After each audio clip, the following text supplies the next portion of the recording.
Hello. Hello. Anyone around here speak basketball?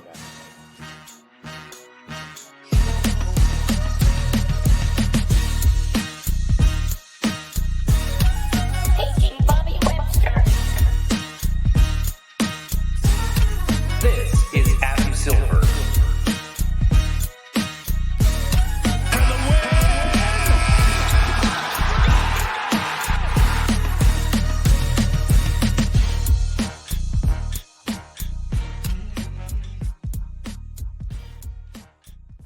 Vision 6'9".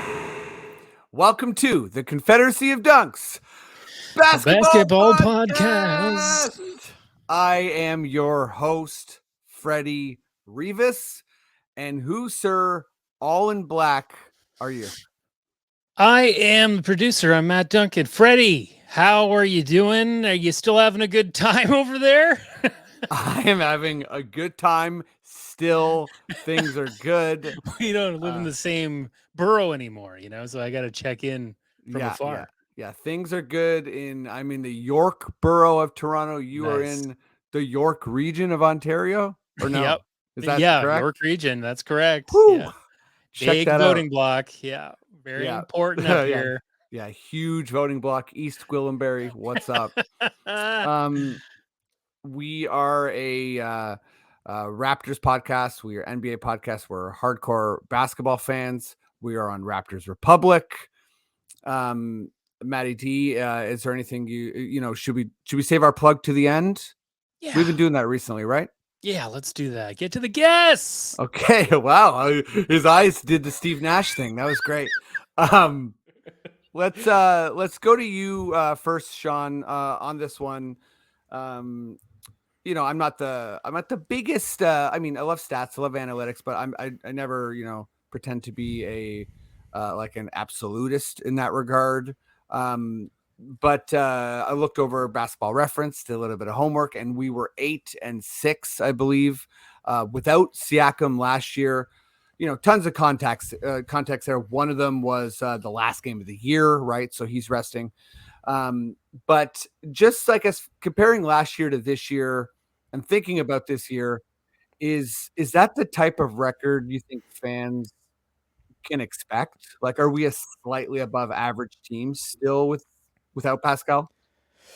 I would say probably. The schedule helps because they play some bad teams coming up and some teams that they match up well with. Like there's a Hawks game in there, and that's a matchup I think they're pretty well suited towards. And yeah, they play like the Rockets, Thunder, Pacers, and Pistons in their next four. You would hope that they can win a few there and maybe get a little bit of a reprieve with the schedule at some point here too. But it's tricky because Pascal Siakam, I think the gap between him and the rest of the team this year is even more pronounced than it was last year. He's so freaking good, and he really is the source of pretty much every good thing that happens for the Raptors on offense. And we saw it on Monday against the Bulls. I mean, if you don't have Scotty Barnes sort of doing his best simulacrum of Pascal Siakam, I don't know how good the offense is going to be, and they're going to have to rely on defending their asses off, and they did not defend very well in that game either. Maybe double teaming DeMar DeRozan the entire game when Zach LaVine is now available to kill you on the weak side wasn't the best call, but I'm not the coach. That's fine. It's a tricky thing to navigate here because Pascal has become so important. He is the engine for everything that they do. So I don't know if I would expect them to do a whole lot better than that 8-6 that they did last year. I don't think he's going to be 14 games. Hopefully not. That would be bad. Yeah. But if he misses 8 games, 9 games here, and they can go 5-4, even 4-5, and not do too much damage, I don't think that's too bad. It's annoying because the season felt like it was about to really kind of take off with Siakam playing as well as they were, with the schedule evening out after that pretty solid start against a tough schedule. And then it's all kind of on pause now until Pascal gets back. And it's just all right, can you tread water enough? And I think they can, especially with the strength of the schedule. But I do think because of how important Siakam is, not just to the half court, but also to transition, he's the one guy on the team who can organize the team on the run really successfully and not boot it out of bounds when he gets a little, head of steam going that way. like that's going to hurt as well. So it's tough to overcome because he's so central to everything they do. But I think they have just enough to get by. If Scotty Barnes can play better than he did on Monday night, which I think he can, even though his ankles feel maybe like they're made of like paper mache at the moment, which is problematic. Yeah, I mean, lots of good points. I think I sort of want to jump on, this idea of the gulf between Pascal and the rest of the team. I felt that was true personally before this year started. Sure. Yeah. When I would hear people describe like, oh, it's Scotty's team, or, we should trade Pascal for blank player that Pascal's better than. Tell me you're a dumb guy without telling me you're a dumb guy. Right? Like, I mean, if it starts with we should trade Pascal, it's sort of like, oh, we should be okay losing. That's kind of how I see that. And yeah, I really feel like we rely on him in a way that's a little bit, I'm not sure you were saying this exactly, but I feel like we're relying on him more than we were last year, particularly with so much like read and react stuff. And his reactions to everything he's seeing is just, it's that much cleaner. It's that much crisper. I was having a conversation with a friend of the pod, Dan Gallia, the other day, and we were sort of talking about like, Barnes and Siakam, and this idea that I think a lot of fans are like, they assume Barnes is a better passer. And to me, that's a bit wild, right? Because I think Pascal, so much of what he does is, I guess, kind of like clunky. Like, I think his game is more sexy than it gets credit for. But I also feel like beyond all of that, he just makes the right play and he pushes winning constantly. And a lot of times it's just overlooked. Like, who else on the team even is going to be double teamed on a regular basis and then react well to that double team? Yeah. So I mean, yeah.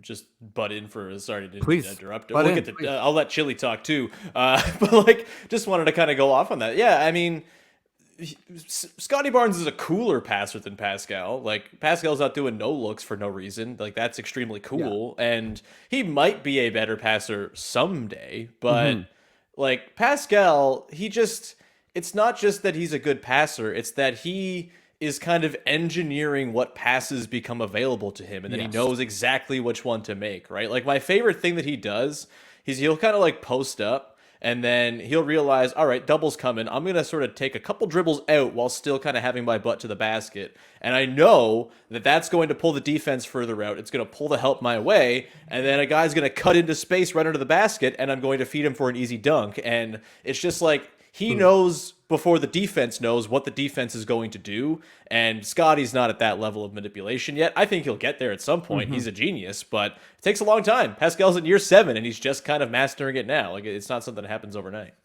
For sure. I remember, early days with Pascal, he was on, I believe it was the low post, and he was describing, the way when he's defended that he like he basically doesn't consider the person defending him as a player on the court. Like he was just sort of like, yeah, I just look past that first defender because I know I can beat anyone at any time. And I think he's gotten to that point that superstars get to, like Luka or Harden, prime Harden, where it's sort of this thing where it's like, not only can I get past my man, I know that's like an eventuality. And when other people start to come to help, I know how to, do the Gretzky assist or just make the plays that, like you say, engineer winning. But Chili, let's go to you, kind of back to the main thesis here.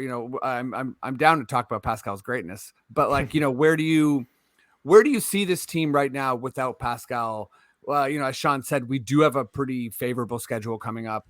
Do you think this team has kind of the killer instinct to be like, okay, we know Pascal's not here, but we're still going to beat the shit out of, Indiana, OKC, what have you? Yeah, it is softer for sure. I mean, let's factor in a loss to the Detroit Pistons. Like that's just going to happen. Pound the rock. I hate that joke's true. Dwayne Casey will like act like it's not a thing, and like he cares so much, which is so petty. I don't know. It pisses me off. I think we'll be okay. I think that it's actually not the worst thing in the world for the team. I sort of feel worse for Pascal than I do for the team. Reason being is because he was playing so damn well, and who knows, if when he'll be back, he'll be good, and whether his stats will be as good, and he'll be able to be that top 5 player that he's been wanting to be.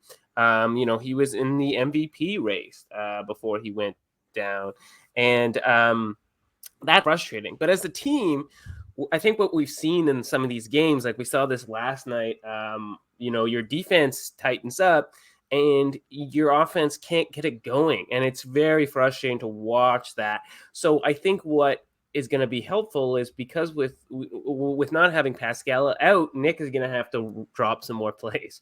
You don't have to drop plays as much when you have a superstar, right? Like when you have Kevin Durant on your team, you say, give Kevin the ball. When you have Pascal on the team, it was at a point this season where it was like, give Pascal the ball.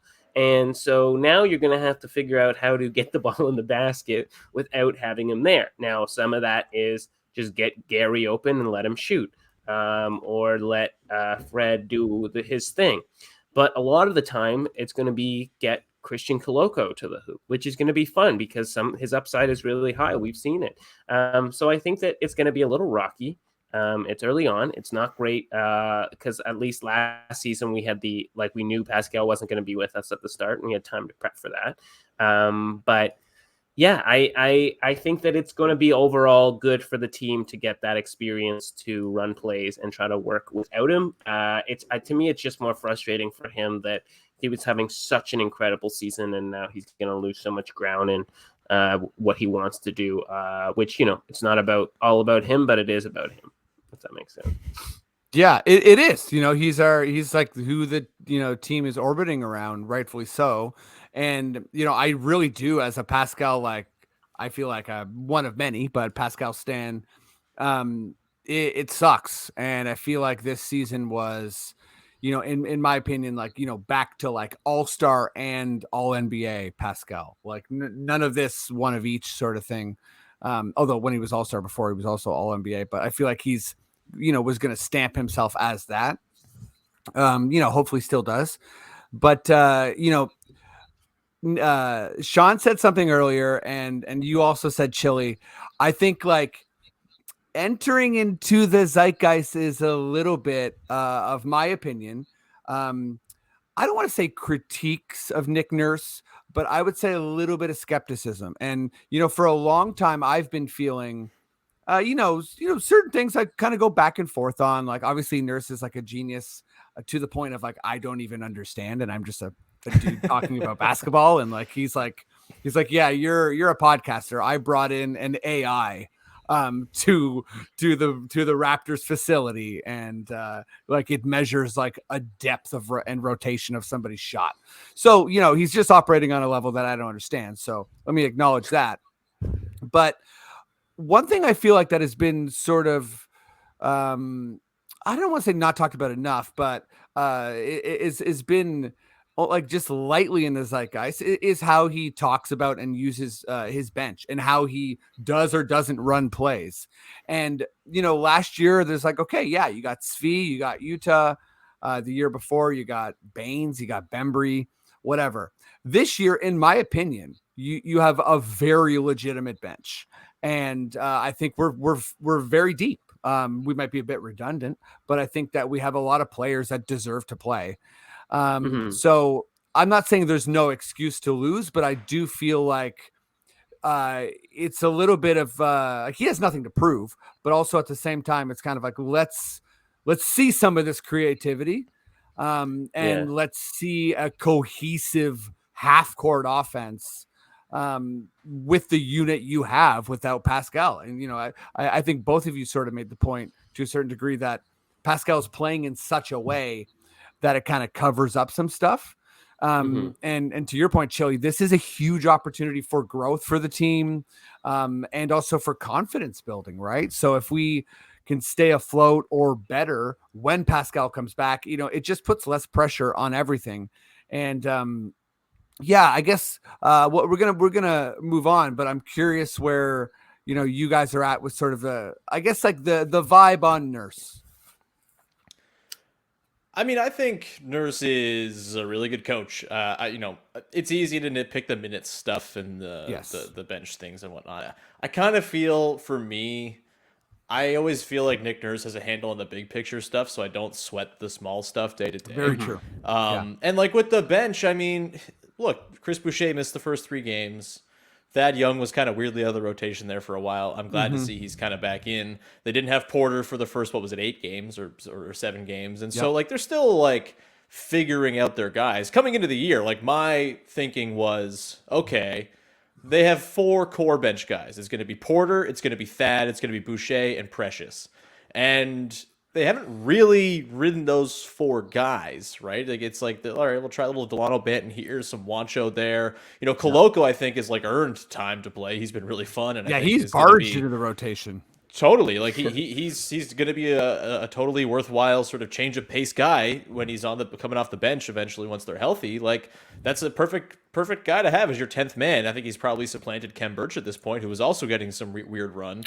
I really kind of think the bench issues will be solved if they just stop playing freaking Delano Banton, because Delano Banton, I know we all love him, he stinks right now. Like, he really stinks, and he drags down every one of their lineups. I think he's going to be a rotation player one day. I posited on my show today that maybe in his future, is he just like a tall version of the Bruce Brown, Gary Payton II center point guard type guy. I think that could maybe be something in his future. But right now, nothing happens when he dribbles. He has no shooting gravity whatsoever.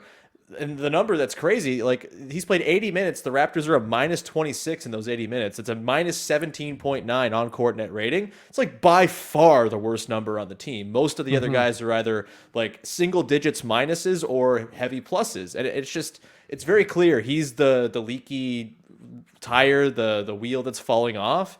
And I feel like he's got to go get some G League time, really, and sort of figure these things out, because he's not it right now. And it just leads to these weird 10-minute stretches of games where they can't get anything done because the lineup just is not suited for anything to happen, especially now that Pascal is out. Like, Pascal could make it work with anybody. He's like tall Kyle Lowry in that regard. I don't think there's anyone on the team that's going to make Delano Banton work right now. I know we love him and the fact that he rides the bus in Toronto, but like, it's not working right now. And if you just give his minutes to Thad and Otto and you get Precious kind of back in the regular routine here, I feel like you'll be able to find enough sort of in-between lineups with starters sprinkled in to make this work. Because, like, they don't need to go 5-man bench looks. They can have 2 or 3 starters at all times and mix and match and make it work. The Banton thing is just kind of throwing a wrench into the whole thing for me. And I think that you're going to see that less. Like, I believe it was Nick who had this quote before. It's like the regular season is used sort of as warm up for the postseason. Sure. You know, I think that it's still early on. Yes, you want to win games, but I think that Nick is trying to run with different people. Like, my frustration in the early games of not seeing Thad out there was like, I was like, why isn't he playing? But I think my theory on that is he knows what he's going to get from Thad. You know, you're going to get pretty consistent play from Thad a lot of the time. And Thad has leaked his way back in the rotation because they've needed him to. And his veteran presence is super important. But you're not wondering what you're going to get from Thad most nights. I mean, he was a little off yesterday. You know, he had to sort of play back-to-back games.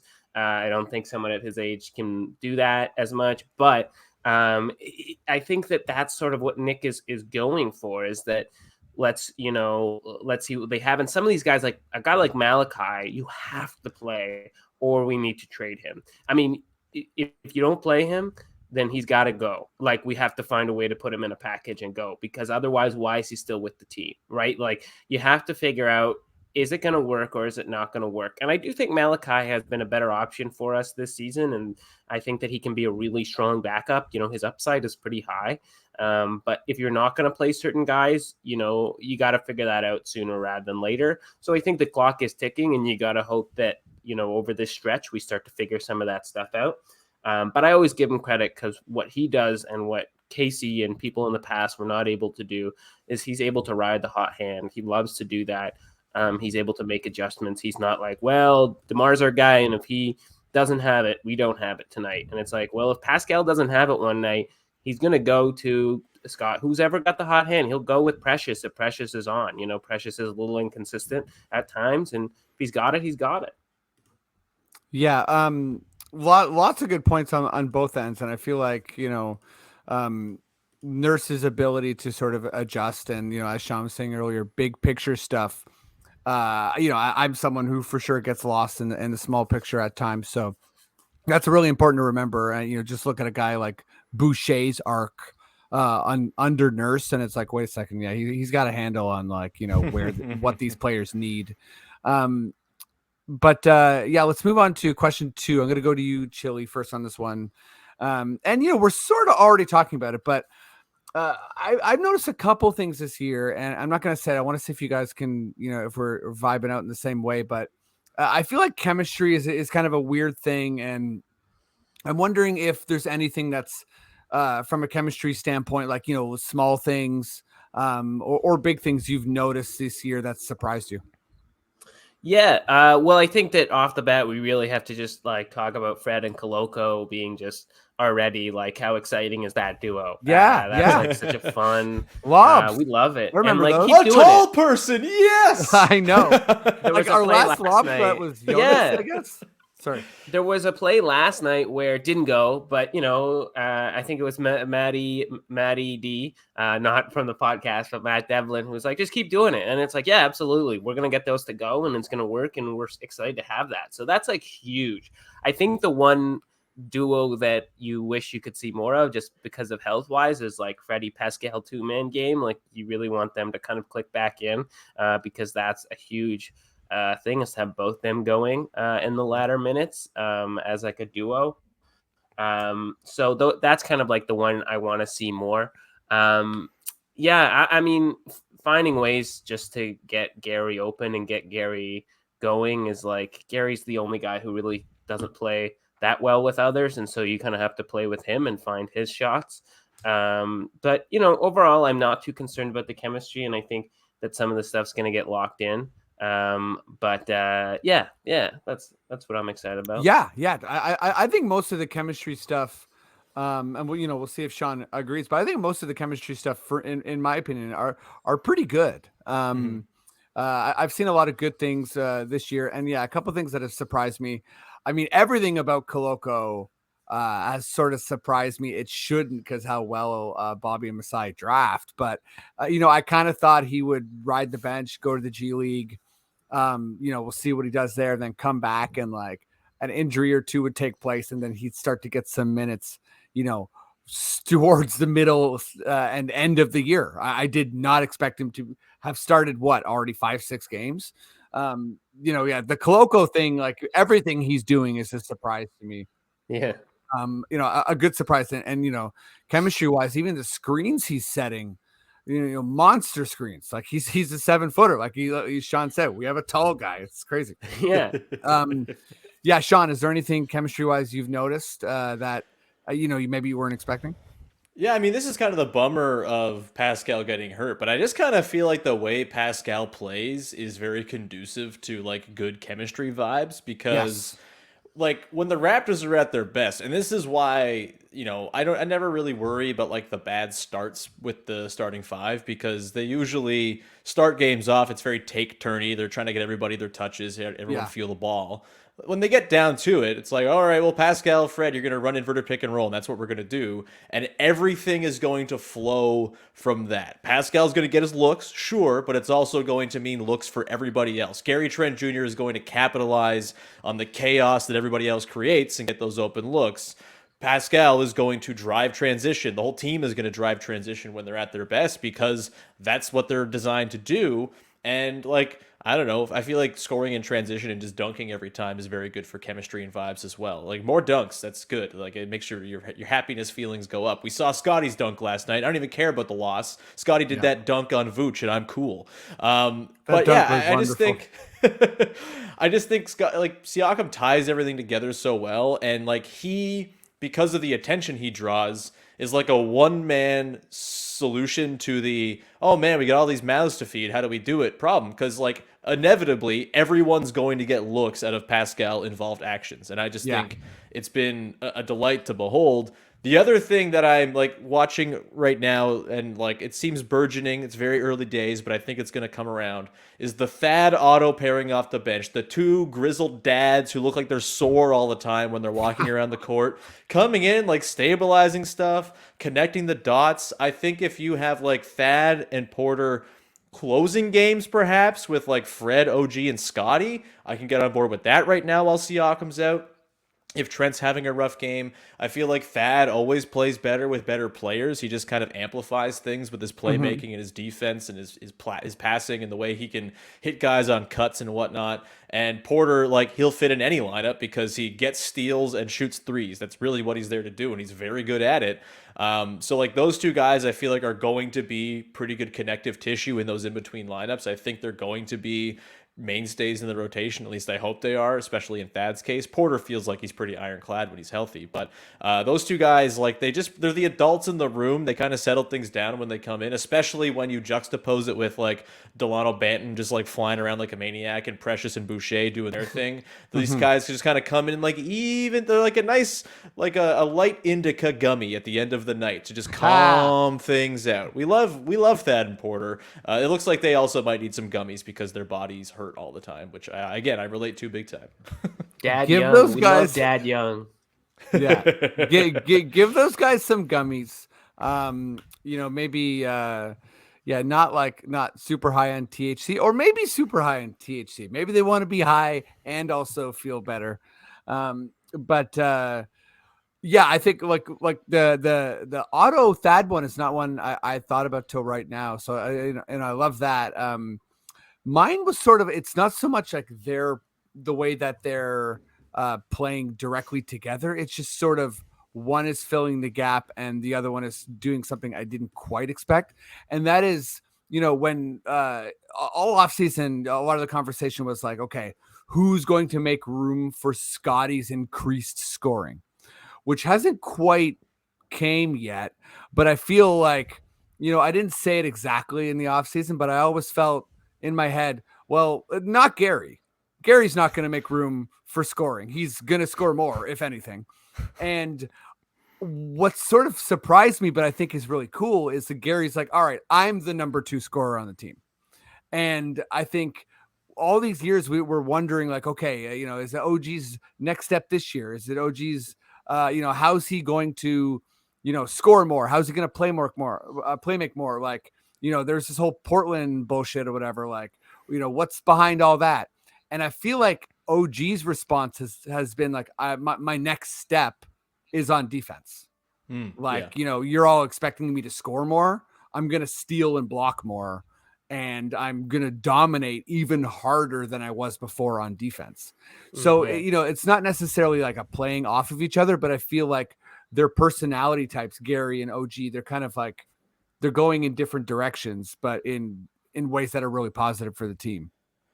I might even push back a little on like the Gary has decided he's the number 2 guy now thing. Cause like, I don't feel like he's commandeering the offense quite as much as he used to like last year. Like it does feel like a lot of his stuff is coming out of the flow. And if anything, I feel like Scotty is kind of taking up the mantle as like, well, I'm going to be the number 2 creator now. Last night, notwithstanding, it would have been nice to see a better Scotty game in that one. But I feel like, again, kind of back to my original sort of idea here, is it just everyone kind of seems like they're on the same page with whatever the experiment is that's going here. And like, as much as you'll hear the outside noise of guys agitating for more looks or whatever, Fred's a gunner, he's going to want his shots, he's in a contract here. That's not happening. Like it seems like guys have just like accepted, okay, we're playing weirdo ball. Everyone's going to eat. Everyone's going to have to sacrifice some.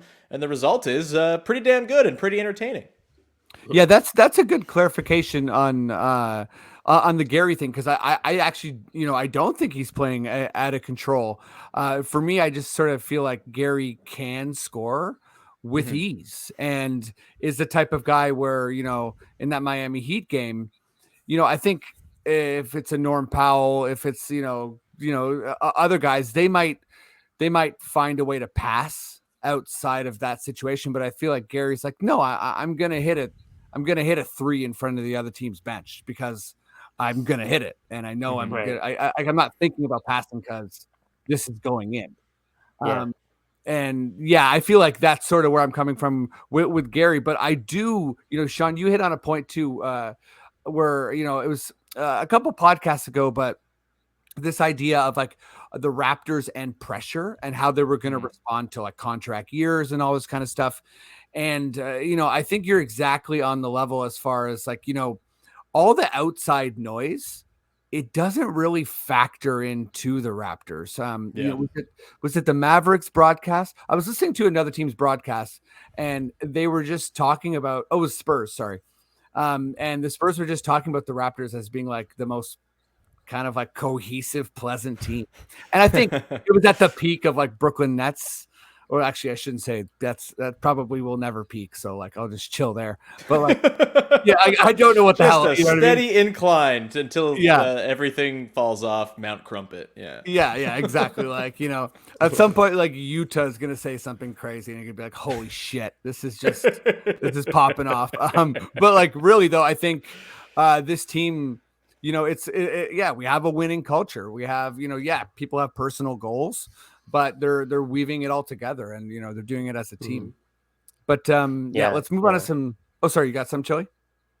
No, I was just gonna say. I mean, that you're right. Your culture is great. Masai and Bobby have built something really fun, and they're able to weather those storms. And we even have people have had bites in the off season and stuff like that. They're able to weather it really well. And before about a month ago, I would have said, the coming from the Spurs, that's always a great thing. Obviously, the Spurs are going through their own turmoil right now, but that's the team that I always wanted the Raptors to be. So, I was a huge Spurs fan as well growing up, and so it's like it's fun. It's cool to hear that because that's the team that I wanted the Raptors to be. I'll second that. I used to get made fun of for saying that the Raptors were trying to be Spurs East. And that's team basketball. And people be like, they will never be like the Spurs. And now I'm like, you know what? Let's just be the Raptors. I do not want to do anything that's going on there right now. But guys, this is it for the pod. Thank you both so much for doing it, for being on it. I'm gonna bring Maddie back in here to plug some stuff at the end, but.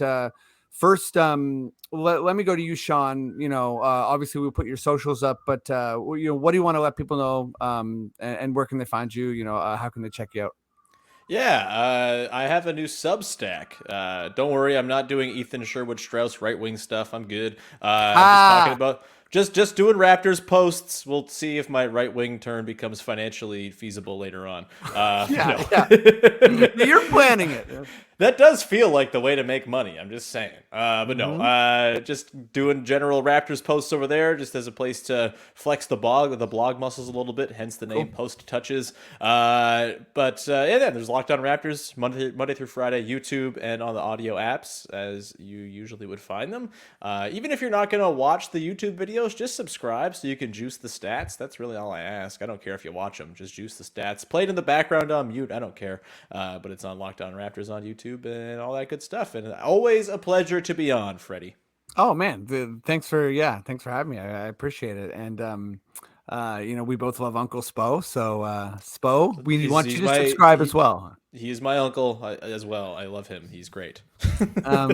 Chili, what's up? What do you want to let people know? If we got any American listeners, you can tell them where to check out shows or whatever. You can follow me at ChiliDog44 unless you're Uncle Spo. I don't need you. Pass. Wow. How dare on all platforms. Because I don't have any real shows booked in LA because I'm new here, but I'm hoping that when I'm back in Toronto in December and January a little bit, that I will have some shows up there, so you can find them on my Instagram. I got 2 cool pods. One's about sports that we do like bi-weekly now, called Chill Takes. It's mostly basketball and baseball, but sometimes we bring on people and talk about other sports like hockey or football or golf or something weird. And then I also have an SNL podcast called the Not Ready for Future Players podcast, where we talk about the episodes, we review old episodes, we interview people who've auditioned or been on the show or something like that.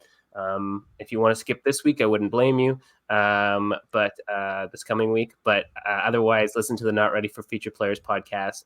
We have a lot of fun. Awesome. Well, yeah, thank you both for joining. Thanks to everyone who's been listening and supporting Matty G. We are running out of time here, but please hit people with the goods. Let them know what they need to know. Yeah, go to raptorsrepublic.com if you'd like to listen to our podcast. If you want to listen to the full episodes and you're watching us on YouTube, go to the Rapcast on your favorite podcatcher, subscribe and rate. We really appreciate it. And as well as we've been saying the last few weeks, there is a paywall up for a lot of the written content. $6 a month, top line writing stuff. It's good to read, kid. It's good to read. So pay the $6 and get reading, folks. The podcasts and stuff will remain free, of course, but we are, yes, trying to get those things up more. So thank you for those who have subscribed. And I'm sure, there's more to come with that as well. Amazing. Matty D, you are the greatest. I love that you said kid and not kids. Let's wrap this baby up. And if you feel like we're done and we're good to go, please just give me those words I love so much. Okay. Listen to full episodes of the Confederacy of Dunks only on the Rapcast.